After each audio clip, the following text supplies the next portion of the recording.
사도신경으로 신앙 고백하시겠습니다. 전능하사 천지를 만드신 하나님 아버지를 내가 믿사오며 그 외아들 우리 주 그리스도를 믿사오니 이는 성령으로 잉태하사 동정녀 마리아에게 나시고 본디오 빌라도에게 고난을 받으사 십자가에 못 박혀 죽으시고 장사한 지 사흘 만에 죽은 자 가운데서 다시 살아나시며 하늘에 오르사 전능하신 하나님 우편에 계시다가 저희로서 산자와 죽은 자를 심판하러 오시리라. 성령을 믿사오며 거룩한 고요와 성도가 서로 교통하는 것과 죄를 사하여 주시는 것과 몸이 다시 사는 것과 영원히 사는 것을 믿사옵나이다. 아멘. 찬송가 288장 찬송하시겠습니다.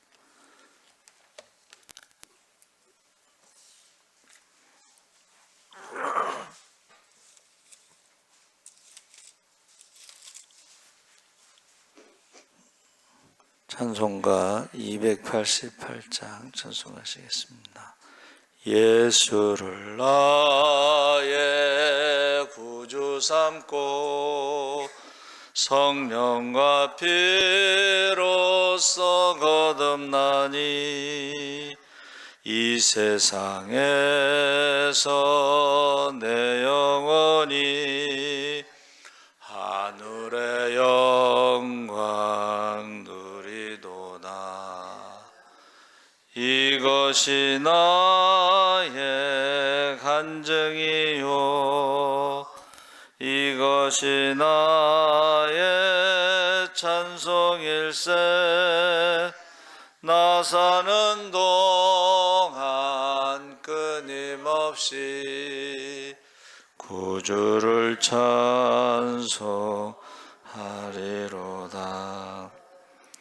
온전히 주께 맡긴 내 영 사랑의 음성을 듣는 중에 천사들 왕래하는 것과 하늘의 영광 보리로다.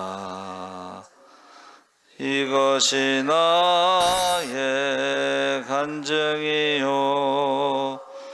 이것이 나의 찬송일세. 나 사는 동안 끊임없이 구주를 찬송하리로다.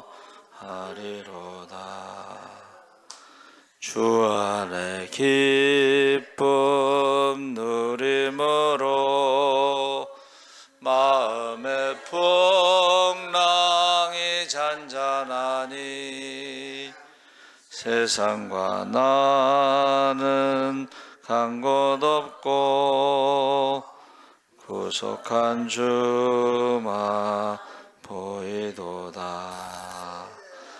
이것이 나의 간증이요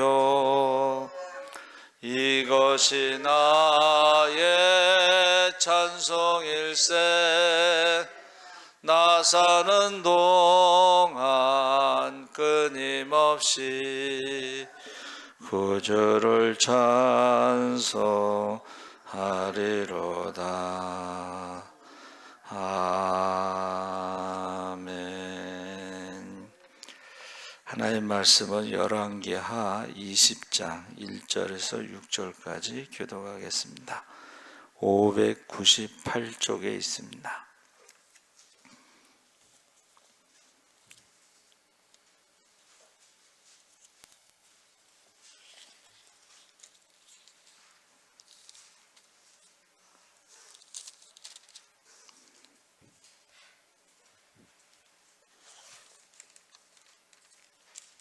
(1절에서) 6절까지 교독을 하겠습니다.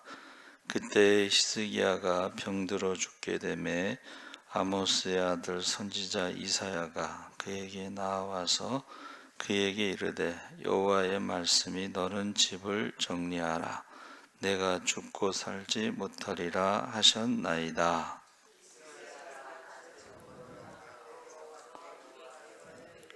여호와여 구하오니 내가 진실과 전심으로 주 앞에 행하며 주께서 보시기에 선하게 행한 것을 기억하옵소서 하고 히스기야가 심히 통곡하더라.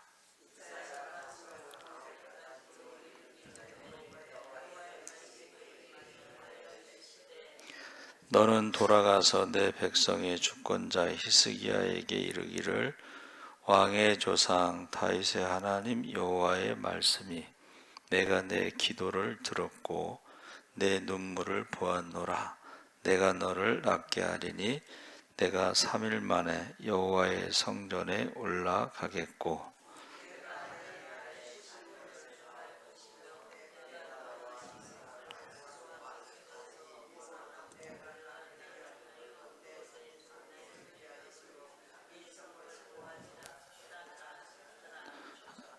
아멘. 할렐루야. 좋은 아침입니다. 잘 오셨습니다. 오늘 말씀의 제목이 히스기야. 제가 계속해서 사람의 이름을 제목으로 삼습니다. 그 이유는 그 사람에 대한 기록이 남는다는 것입니다. 저와 여러분에 대한 기록도 남습니다. 그래서 이스라엘은 야복강에서 야곱에게 주신 이름입니다. 하나님과 싸워 이긴 자의 뜻을 가진 이스라엘의 참 의미는 하나님께서 져주셨다. 할렐루야. 이겼다라는 의미가 참 의미가 하나님이 져주셨다.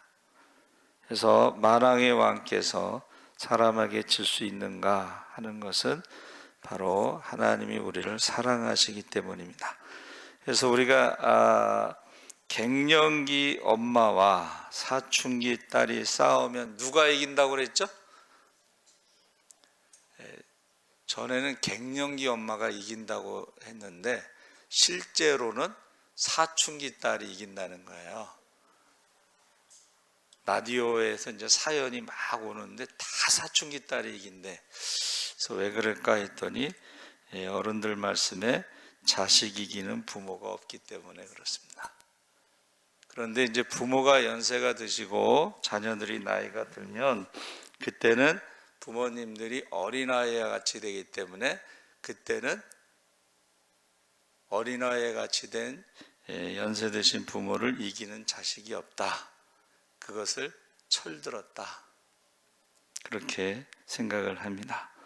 그래서 오늘 본문의 내용이 뭐냐면 하룻밤 사이에 아시리아 18만 5천 명이 다 죽었어요. 히스기야 왕이 그 기적을 경험했는데 그 다음에 병이 들어서 죽게 됐다는 것입니다. 그때에 정리하라는 말이 뭐냐면 하나님의 명령이다. 그래서 죽음이란 것이 삶을 정리하는 것인데 내가 죽은 후에 누군가에게 보이고 싶지 않은 민낯을 생전에 살아있을 때 정리하는 것이 죽음의 의미의 절차다. 그래서 이제 죽음은 예고 없이 오기 때문에 항상 정리하면서 살아가야 된다는 거예요. 그래서 우리 99세 되신 최병분 집사님이 노인구역에 오실 때마다 꼭 뭐를 갖고 오셔요. 그러니까 자녀들이 사준 옷 중에 한 번도 입지 않은 옷 같은 거를 갖고 와서 주고 뭐 맛있는 것도 갖고 와서 주고 꼭 갖고 와서 사람들에게 나눠주시는 거예요. 그래서 저분이 죽음을 준비하면서 살아가시는구나. 나중에 사람들이 뭐라 그러겠어요? 최병분 집사님은 죽음을 준비하고 정리하면서 사셨다. 섬기고 나누고. 그래서 제가 사람에게 주어진 수명이 61세인데 원래 40세라고 거기 돼 있어요. 근데 사람들이 좀 더 살게 해달라고 그러니까는 인간의 수명 40세에다가 다른 동물들의 수명을 합쳐서 61세가 됐는데 62세부터는 보너스 인생으로 남을 섬기면서 살아야 된다. 근데 어떤 집사님이요, 자기는 55세까지만 돈을 벌고 은퇴를 하겠다. 그리고 55세 이후부터는 벌어놓은 돈을 가지고 봉사하면서 살겠다. 그 이야기를 제가 읽고 나서 참 멋있다. 근데 그것이 우리 이제 친구 중에 하프타임 박사가 있는데 인생의 전반전은 자기를 위해서 살고 인생의 후반전은 남을 위해서 살고 인생의 시간을요, 그 하프타임 박사 그 친구가 이제 세미나를 하는데 인생의 시간을 계산해요. 자, 우리가 72억 강간하면 80일지라도 이제 요새는 100세까지라고 계산하더라도 인간의 날짜, 시간을 계산하고 이제 우리에게 남은 시간이 그렇게 많지 않습니다. 인생의 후반전은 어떻게 살아라고요? 남을 위해서, 하나님을 위해서 봉사하고 섬기면서 사시기 바랍니다. 자, 기적을 경험한 다음에 하나님의 은혜를 잊어버리고 어떻게 해요? 바벨론을 의지하고 바벨론 사절단을 데리고 와서 왕궁의 보물을 보여주면서 어떻게 해요? 뇌물로 바치는 거예요. 우리가 하나님의 은혜를 잊어버리고 우상을 섬기고 우상에게 제물을 바치는 것처럼, 제가 새벽마다 기독교 방송에서요, 오늘의 묵상이라는 코너가 있어요. 오늘의 묵상에서 어떤 사람이 이제 글을 썼어요. 우리가 고기 덩어리 그리스도인으로 살아서는 안 된다. 고기 덩어리 그리스도인이 뭐냐? 내 마음대로 살고 세상 흘러가는 대로 흘러가는 게 그게 고기 덩어리라는 거예요. 하나님 뜻대로 살지 않고 내 마음대로 살고 욕심대로 살고 세상 풍조를 따라 살아가는 것이 고기 덩어리라는 거예요. 성경의 고기 덩어리가 뭐예요? 우상에 바치는 재물을 말하는 거예요. 우리 고기 덩어리 그리스도인으로 살아서는 안 되겠죠. 하나님 뜻대로 살아야 되겠죠. 하나님의 자녀로 살아야 되겠죠. 근데 내 마음대로 살다 보면 내가 고기 덩어리로 사는 것 같다. 우상하게 바쳐진 고기 덩어리로 사는 것 같다. 그래서 올바른 삶의 그 정리는 무엇이냐 했을 때에 기도로 시작된다는 거예요. 기도로 하나님 앞에. 지금 보세요. 히스기야가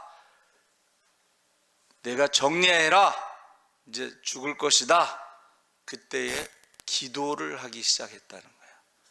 정리의 처음 시작이 뭐예요? 기도라는 거예요. 기도. 5월 9일이 되면 제가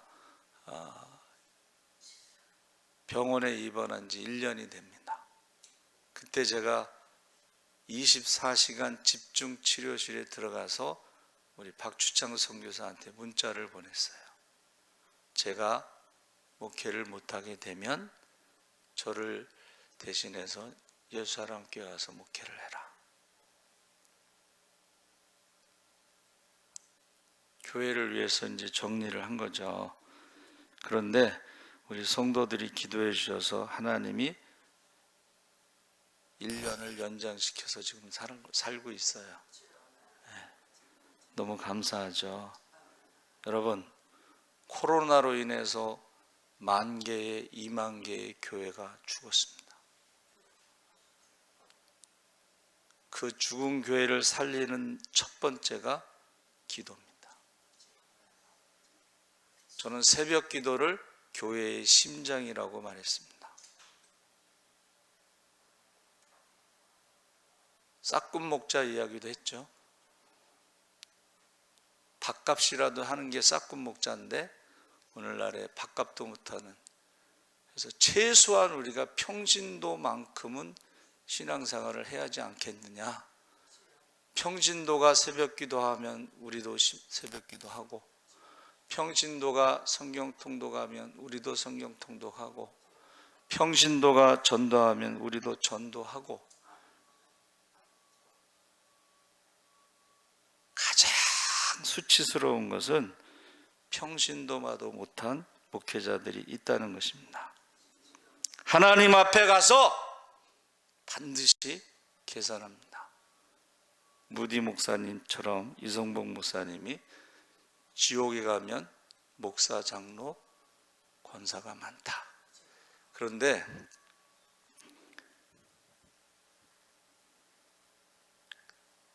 지옥에 간증을 한 사람들이 하는 말이 공통점이요, 한국의 유명한 목사들이 지옥에 많다 그랬어요.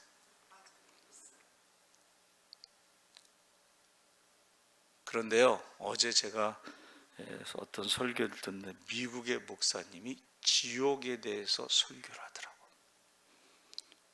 지옥이 없다면 예수님이 십자가에서 죽으실 필요가 없습니다. 우리를 지옥에서 구원하기 위해서 예수님이 십자가에서 죽으신 것입니다.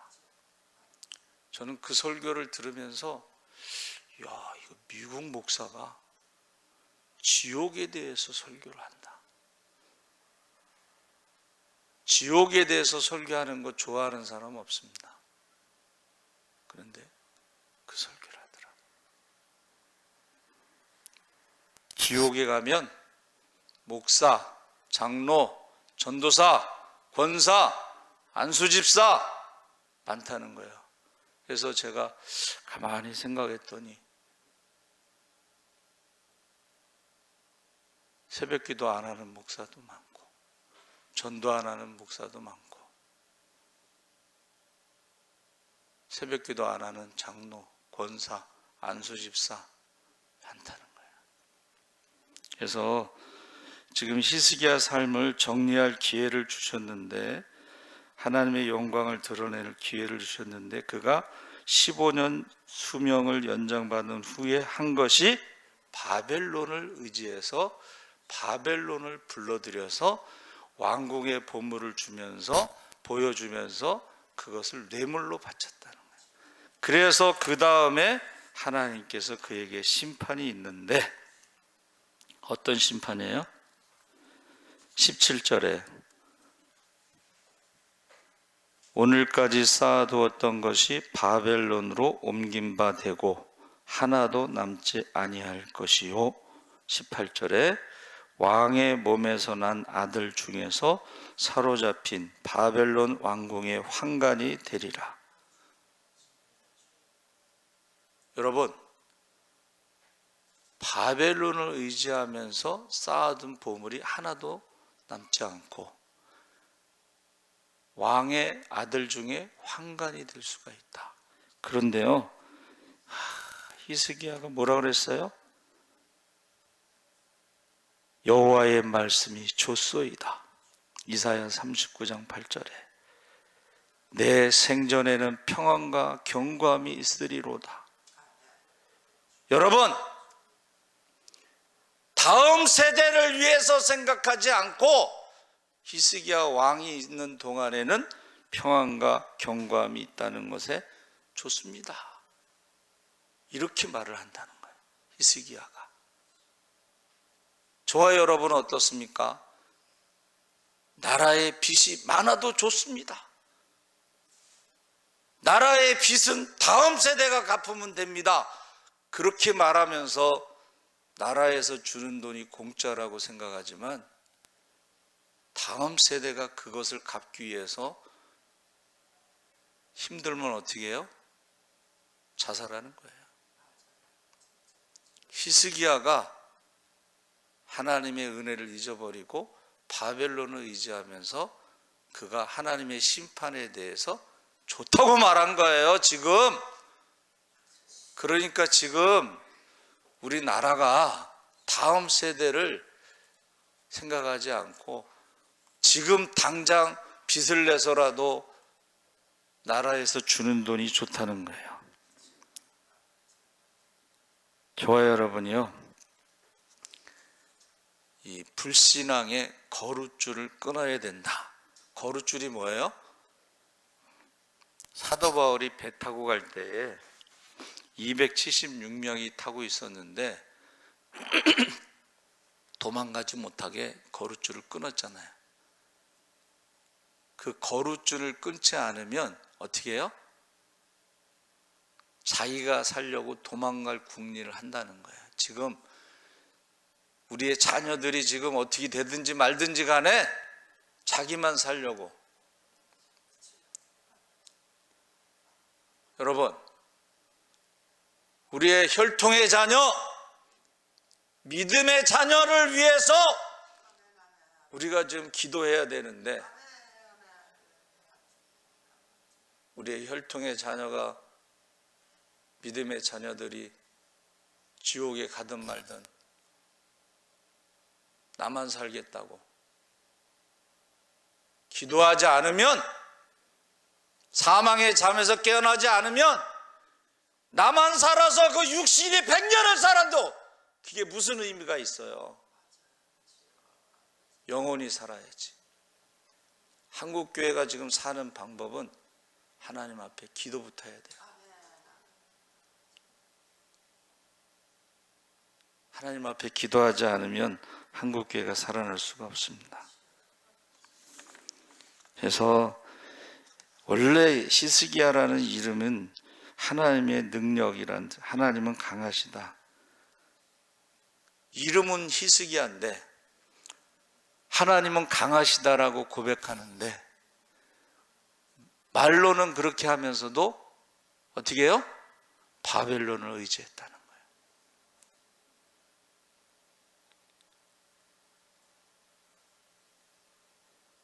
전능하신 하나님이라고 고백하면서, 살아계신 하나님이라고 고백하면서 기도하지 않는다는 거예요. 그래서 저는 기도할 때마다 영안이 열려서 천국과 지옥을 보게 하소서.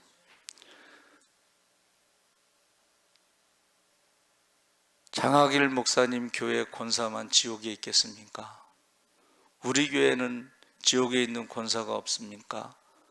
우리 교회는 지옥에 있는 전도사가 없겠습니까?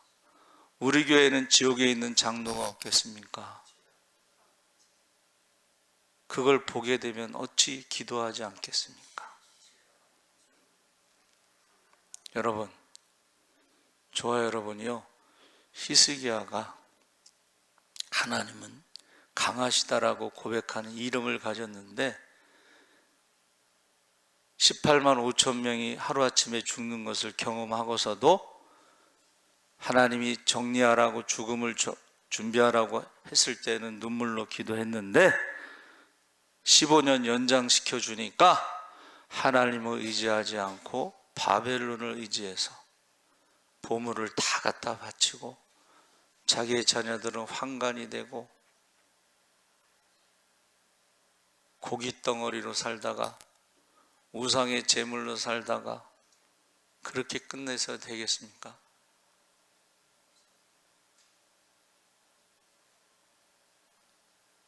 (15년) 연장시켜 준 것은 기회를 준 거예요. 그 기회를 바벨론을 의지하는 데 사용한 거예요. 그 결과로 자녀들이 심판을 받는다는 거예요. 그거를 조소이다라고 말한 거예요. 지금 우리가 나라의 빚이 얼마인데,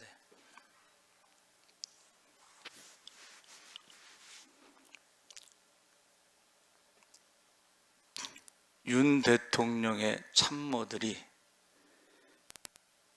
의료개혁, 의대 증원 발표하는 것을 선거 이후로 미루자고 했대요. 왜냐하면 의대 증원은 불리하니까. 근데 윤 대통령이 백성들의 건강이 우선이지 표 더 받겠다고 그것을 다음으로 미룰 수 없다. 의로 지금 개혁을 시작한 것이고 자기한테는 불리한 것이고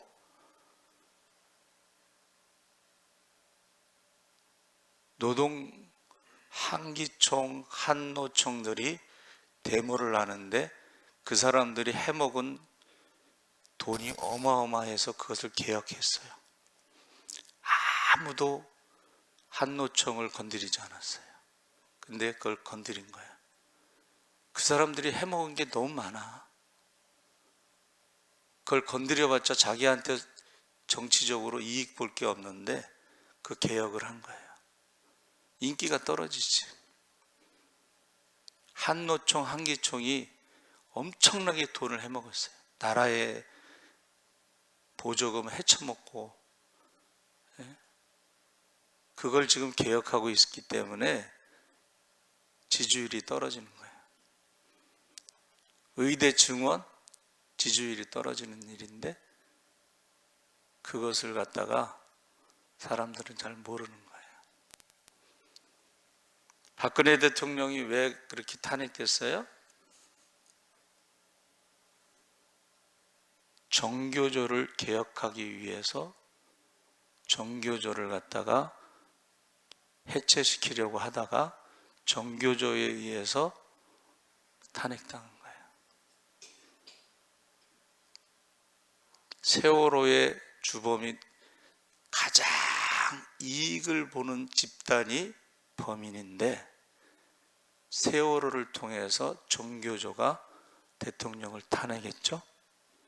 그리고 세월호 때문에 대통령 된 사람들이 있죠.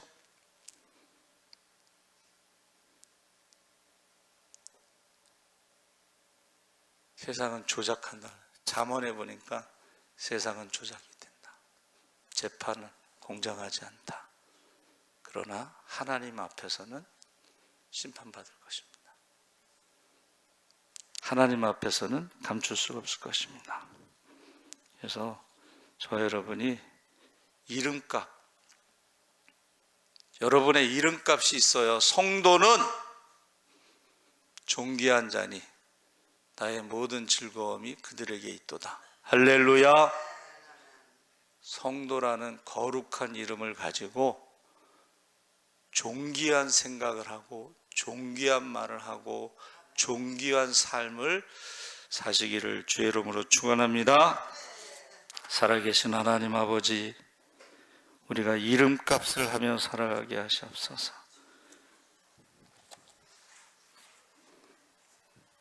교회가 10,000개가 문을 닫았다. 20,000개가 문을 닫았다.